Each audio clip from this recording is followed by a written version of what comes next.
ಎಲ್ಲ ನನ್ನ ಪ್ರೀತಿಯ ವೀಕ್ಷಕರಿಗೆ ನಿಮ್ಮ ರಘುರಾಮ್ ಮಾಡುವ ಆತ್ಮೀಯ ನಮಸ್ಕಾರಗಳು. ಮತ್ತು ನಿಮ್ಮ ರಘುರಾಮ್ ಬಂದಾಯಿತು. ಈ ಸಿನಿಮಾ ಸರಸ್ವತಿಯಲ್ಲಿ ನಮ್ಮ ಕನ್ನಡದ ಮತ್ತೊಂದು ಅದ್ಭುತ ಪ್ರತಿಭೆ ಅವರ ಬಗ್ಗೆ ಒಂದು ಸತ್ಯ ಕಥೆಯನ್ನು ಹೊತ್ತು ತಂದಾಯಿತು. ಯಾರವರು? ಅವರೇ ನಮ್ಮ ಕನ್ನಡದ ನಟ. ತಮಿಳಿನಲ್ಲಿ, ಮಲಯಾಳಂನಲ್ಲಿ, ತೆಲುಗಿನಲ್ಲಿ ಎಲ್ಲ ಭಾಷೆಗಳಲ್ಲೂ ಮಿಂಚಿದಂಥ ಕಲಾವಿದ ಶ್ರೀ ದಿಲೀಪ್ ಅವರು. ಹೌದು ಸ್ನೇಹಿತರೆ, ದಿಲೀಪ್ ಅವರು ಈಗ ನಮ್ಮೊಂದಿಗೆ ದೈಹಿಕವಾಗಿಲ್ಲ, ಆದರೆ ಅವರ ಚಿತ್ರಗಳು, ಪಾತ್ರಗಳ ಮೂಲಕ ಖಂಡಿತ ಯಾವಾಗಲೂ ಅವ್ರು ಜೀವಂತವಾಗಿರ್ತಾರೆ.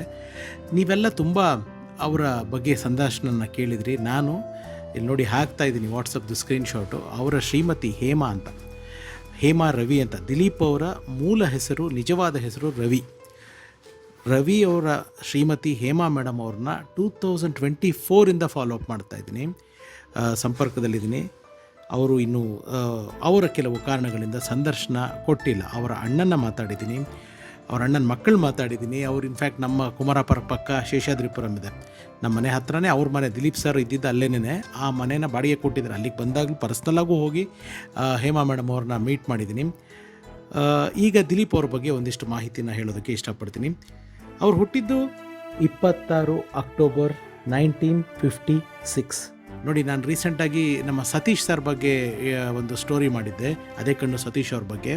ಅಲ್ಲಿ ತಿಳಿಸಿದ್ದೆ ನಾನು, ಭಾರ್ಗವ ಸರ್ ಅವ್ರನ್ನ ಇಂಟ್ರೊಡ್ಯೂಸ್ ಮಾಡಿದ್ದು ಅಂತ. ಇಲ್ಲೂ ಎಗೇನ್ ಈ ದಿಲೀಪ್ ಅವ್ರನ್ನ ಸತೀಶ್ ಅವರೊಟ್ಟಿಗೆ ಅಣ್ಣವರ ಒಲವು ಗೆಲುವು ಚಿತ್ರದಲ್ಲಿ ಇಂಟ್ರೊಡ್ಯೂಸ್ ಮಾಡಿದ್ದೆ ಭಾರ್ಗವ ಅವರು. ನೋಡಿ, ಈ ಭಾರ್ಗವ ಅವರು ಇಂಟ್ರೊಡ್ಯೂಸ್ ಮಾಡಿರೋ ಈ ಸಿನಿಮಾದಲ್ಲಿ ಟೈಟ್ಲ್ ಕಾರ್ಡಲ್ಲಿ ಹೊಸ ಪರಿಚಯ ಸತೀಶ್ ಮತ್ತು ರವಿ ಅಂತಲೇ ಇದೆ. ಅವಾಗ ಇನ್ನೂ ದಿಲೀಪ್ ಆಗಿರಲಿಲ್ಲ ಅವರು. ಸೊ ಒಲವು ಗೆಲುವು ಚಿತ್ರದ ಮೂಲಕ ಅವರು ಇಂಡಸ್ಟ್ರಿಗೆ ಪಾದಾರ್ಪಣೆ ಮಾಡಿದ್ರು. ಅದಾದಮೇಲೆ ತಮಿಳಲ್ಲಿ ಅವರು ಮಾಡಿದಂಥ ಮೊದಲನೇ ಸಿನಿಮಾ, ಸ್ವಲ್ಪ ನನಗೆ ಈ ತಮಿಳ್ ಪ್ರೊನೌನ್ಸಿಯೇಷನ್ಗಳು ಒಂಚೂರು ತಪ್ಪಾಗ್ಬೋದು, ತಪ್ಪಿದ್ರೆ ಕ್ಷಮಿಸಿ. ವರುಮೈನ್ ನೀರಂ ಸೆವೆಪ್ಪು 1980ರಲ್ಲಿ ತೆರೆ ಕಂಡಂಥ ಸಿನಿಮಾ. ಈ cinema Kamal Haasan sir act ಮಾಡಿದರು, ಅವರೊಟ್ಟಿಗೆ ದಿಲೀಪ್ ಸರ್ ಆ್ಯಕ್ಟ್ ಮಾಡಿದರು. ತುಂಬ ಸ್ವರದ್ರೂಪಿ, ಭಾಳ ಸ್ಮಾರ್ಟ್ ಆಗಿದ್ದರು. ಆ ಚಿತ್ರದ ಮೂಲಕ ಅವರು ತಮಿಳ್ ಚಿತ್ರರಂಗಕ್ಕೆ ಪಾದಾರ್ಪಣೆ ಮಾಡಿದ್ರು. ಸಾಕಷ್ಟು ಯಶಸ್ವಿ ಚಿತ್ರಗಳನ್ನ ಮಾಡಿದ್ರು. ನಮ್ಮ ರಜನಿ ಸರ್ ಜೊತೆ ಮಾಪಿಳ್ಳೆ ಸಿನಿಮಾ ಮಾಡಿದ್ರು. ರಜನಿ ಸರ್ ಅವ್ರದ್ದೇ ವಳ್ಳಿ ಅನ್ನೋ ಸಿನಿಮಾದಲ್ಲೂ ಮಾಡಿದ್ರು. ಬಹುಶಃ ನನಗೆ if I am not wrong ಇನ್ಸ್ಟಿಟ್ಯೂಟ್ನಲ್ಲೂ ಅವರು ಓದಿದರು. ರಜನಿ ಸರ್ ಓದಿದ್ದು ಇನ್ಸ್ಟಿಟ್ಯೂಟ್ನಲ್ಲೂ ಅವರು ತರಬೇತಿ ಪಡೆದಿದ್ರು ಅನ್ನೋ ಒಂದು ಮಾಹಿತಿ ಇದೆ. ಆ್ಯಂಡ್ ಕನ್ನಡದಲ್ಲಿ ಅವರು ಅಂದ ತಕ್ಷಣ ಫಸ್ಟ್ ಜ್ಞಾಪಕ ಬರೋದು ಇಂದಿನ ರಾಮಾಯಣ ಚಿತ್ರ, ಶ್ರುತಿ ಸಿನಿಮಾ, ಇವೆಲ್ಲವೂ ಪಟ್ಟಂತೆ ಜ್ಞಾಪಕ ಬರುತ್ತೆ. ಇಷ್ಟೇ ಮಾತ್ರ ಅಲ್ಲದೆ ಅವರು ಕನ್ನಡದಲ್ಲಿ ಒಂದು ಸಿನಿಮಾ ಪಾರ್ಟ್ನರ್ಶಿಪ್ಪಲ್ಲಿ ನಿರ್ಮಾಣ ಕೂಡ ಮಾಡಿದರು. ಅದು ತೂಗುವೆ ಕೃಷ್ಣಣ್ಣ ಅಂತ ಸಿನಿಮಾ. ನಮ್ಮ ಅನಂತ್ನಾಗ್ ಸರ್, ಸೌಂದರ್ಯ ಮೇಡಮ್ ಅವರು ಆ ಚಿತ್ರದಲ್ಲಿ ಅಭಿನಯಿಸಿದರು. ದಿಲೀಪ್ ಸರು ಅದರಲ್ಲಿ ಒಂದು ವಿಲನ್ ಪಾತ್ರದಲ್ಲಿ ನಟಿಸಿದರು. ಕುಣಿಗಲ್ ವಸಂತ್ ಅವರು ಆ ಸಿನಿಮಾನ ಡೈರೆಕ್ಟ್ ಮಾಡಿದರು. ಆ ಸಿನಿಮಾ ಅಂತ ಹೇಳ್ಕೊಳ್ಳೋದಂಥ ಯಶಸ್ಸು ಅವರಿಗೆ ಸಿಗಲಿಲ್ಲ. ದಿಲೀಪ್ ಅವ್ರ ಕೆರಿಯರು ತುಂಬ ಫ್ಲರಿಷಿಂಗ್ ಆಗಿತ್ತು, ಬಹಳ ಅದ್ಭುತವಾಗಿತ್ತು, ತುಂಬ ಚೆನ್ನಾಗಿ ನಡೀತಾ ಇತ್ತು. 81ರಲ್ಲಿ ಸ್ಟಾರ್ಟ್ ಆಗಿದ್ದು ಅದ್ಭುತವಾಗಿ ನಡೀತಾ ಇತ್ತು. 1989ರಲ್ಲಿ 89ನಲ್ಲಿ ನಮ್ಮ ಹೇಮಾ ಮೇಡಮ್ ಅವ್ರನ್ನ ಮದುವೆ ಆಗ್ತಾರೆ ದಿಲೀಪ್ ಸರ್. ಹೇಮಾ ಮೇಡಮ್ ಅವರು ನನಗೆ ಗೊತ್ತಿರೋ ಮಾಹಿತಿ ಪ್ರಕಾರ ಆಂಧ್ರ ಪ್ರದೇಶದ ಕಡೆಯವರು, ತೆಲುಗು ಮೂಲದ ಹೆಣ್ಮಗಳು. ಮದುವೆ ಆಗ್ತಾರೆ. ಅವ್ರ ಮದುವೆಗೆ ತಮಿಳು ಚಿತ್ರರಂಗದ ಅಂದಿನ ಘಟಾನುಘಟಿಗಳೆಲ್ಲ ಬಂದಿದ್ದಾರೆ. ಅದು ಟಿ ರಾಜೇಂದ್ರನ್ ಇರ್ಬೋದು, ಪಾಂಡ್ಯರಾಜನ್ ಇರ್ಬೋದು, ನಳಿನಿ ಮೇಡಮ್ ಇರ್ಬೋದು, ತುಂಬ ಜನ ಪ್ರಖ್ಯಾತ ಕಲಾವಿದರ ದಂಡೆ ದಿಲೀಪ್ ಸರ್ ಮದುವೆಗೆ ಬಂದಿದೆ. ಮದುವೆ ಆದಮೇಲೂ ಅವ್ರ ಕೆರಿಯರು ತುಂಬ ಫ್ಲರಿಷಿಂಗ್ ಆಗಿತ್ತು. ಯಾವುದೋ ಒಂದು ಬಿಸ್ನೆಸ್ಗೆ ಕೈ ಹಾಕ್ತಾರೆ. ಆ ಬಿಸ್ನೆಸ್ಸು ಸ್ಟಾರ್ಟಿಂಗ್ ಚೆನ್ನಾಗಿರುತ್ತೆ, ಆಮೇಲೆ ಆ ಬಿಸ್ನೆಸ್ ಅವ್ರಿಗೆ ಕೈ ಕೊಡುತ್ತೆ, ಅಂದ್ಕೊಂಡಂಗೆ ಆಗೋದಿಲ್ಲ.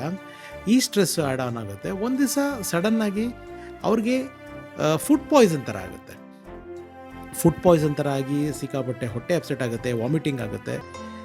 ಅವ್ರ ಫ್ಯಾಮಿಲಿ ಡಾಕ್ಟ್ರಿಗೆ ಫೋನ್ ಮಾಡ್ತಾರೆ.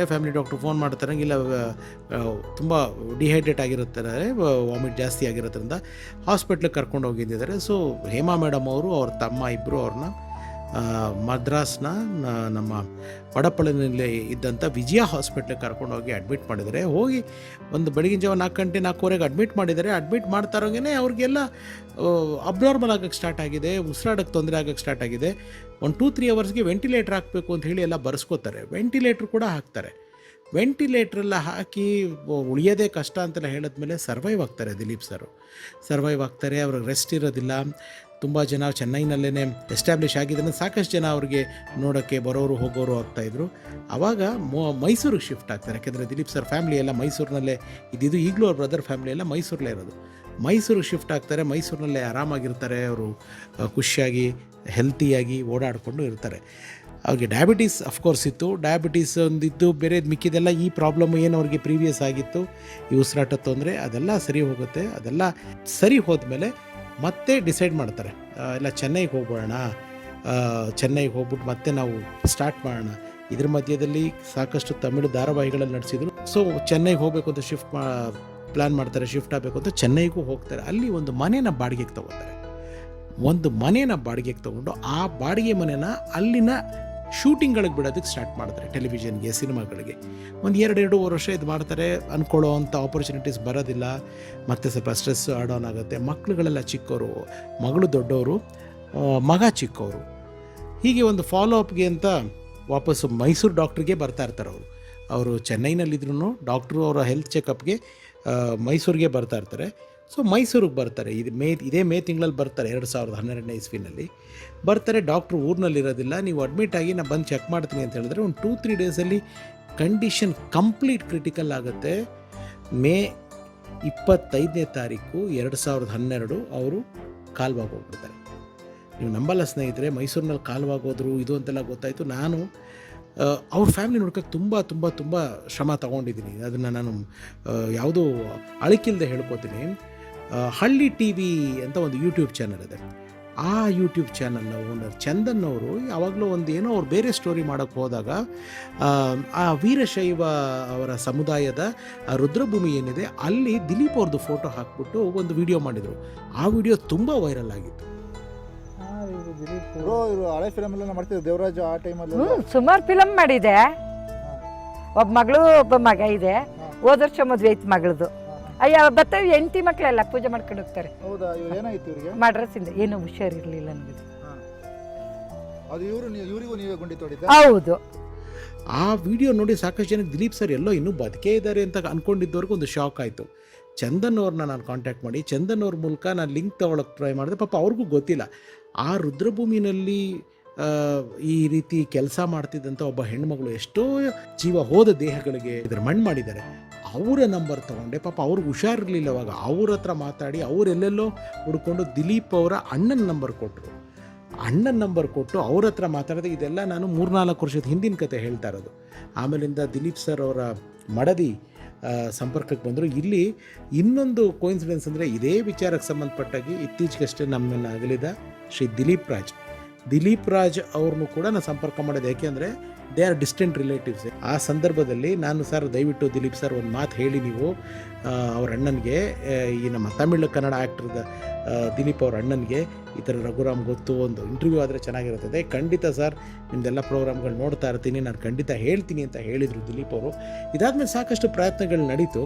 ಪ್ರಯತ್ನಗಳು ನಡೆದ ಮೇಲೆ ಅವರು ಯಾಕೋ ಇನ್ನೂ ಸಂದರ್ಶನ ಕೊಡೋದಕ್ಕೆ ಹೇಮಾ ಮೇಡಮ್ ಅವರು ಟೈಮ್ ಆಗಿಲ್ಲ ಅವ್ರಿಗೆ. ಅವ್ರು ಏನೇನೋ ಅವ್ರ ಕೆಲಸಗಳು ಒತ್ತಡದಲ್ಲೇ ಇದ್ದರು.